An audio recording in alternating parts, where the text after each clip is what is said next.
Por falar em internet, essa conexão com o mundo virtual é uma das responsáveis pela evolução da nossa linguagem. Seja através da leitura, da escrita, da fala, de imagens e até de gestos, a língua portuguesa agrega novas contribuições que aumentam a sua riqueza de comunicação e expressão. Já ouviu uma palavra nova, uma expressão desconhecida? Nas mídias sociais sempre nos deparamos com gírias, que podem ultrapassar a virtualidade e se inserir no dia a dia.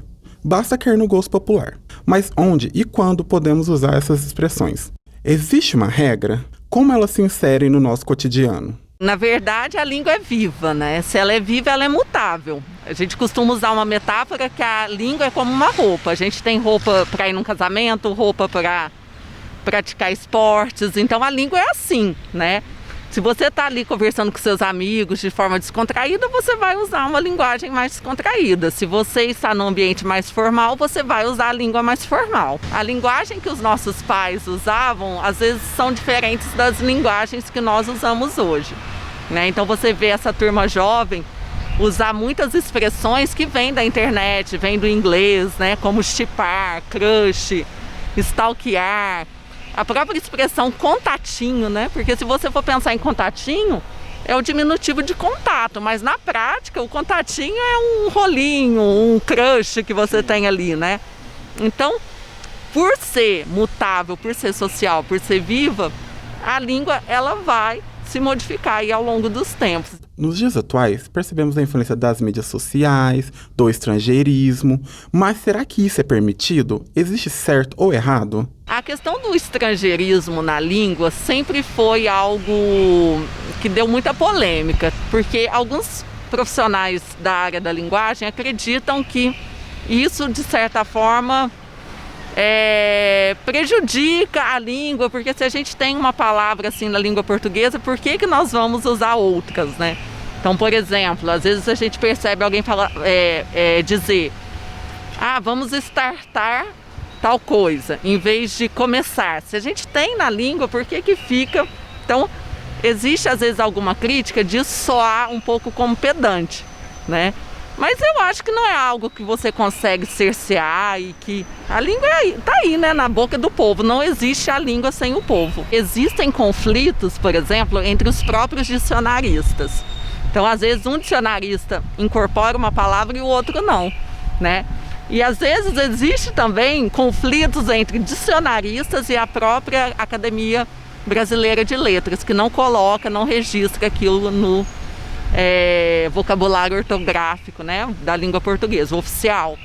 Como seres sociais, sempre tentamos nos encaixar em grupos. Há uma necessidade de pertencimento. A linguagem é uma ferramenta de inserção. Durkheim, ele é um autor da sociologia que ele vai falar que todas essas nossas organizações hoje elas vão perpassar pelo fato social. Dentro desse fato social a gente tem as questões coercitivas, as questões exteriores ao indivíduo e tem o processo de organização também que vai trabalhar com algumas questões que envolvem a generalidade. E na generalidade o tempo todo o sujeito está nesse processo. Eu preciso de me adaptar ao meio que eu estou. Então, para poder me adaptar, eu vou buscar essas organizações, eu vou buscar comunidades, eu vou buscar os guetos para eu me sentir à vontade, para eu me sentir seguro. Você é um jovem, você chega numa sala de aula, você chega num bar, você chega na sua comunidade, né, na sua casa, as pessoas estão falando sobre um determinado assunto. Para você não se sentir, né, por fora daquele assunto, o que você faz? Você passa a entender, você passa a buscar e você passa a assistir. E você passa a assistir para você fazer pertencimentos. A linguagem vem se aprimorando através dos tempos. O jovem hoje usa o celular para se comunicar.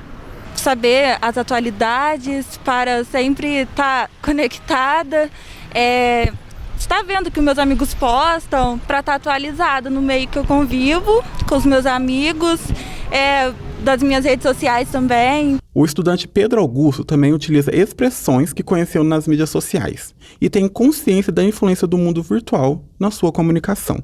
Quando a gente assiste muito um canal no YouTube, muito um influencer no Instagram ou outra rede social, a gente começa a pegar o estilo que ele tá falando, uma nova gíria que surge na internet, e eu tô sentindo que as palavras sempre estão mudando de sentido. Uma coisa que no passado significava outra coisa, hoje em dia já pode significar outra. Por exemplo, Eu uso bastante berro, que surgiu na internet, várias gírias que tá surgindo na internet, a gente começa a usar no dia a dia.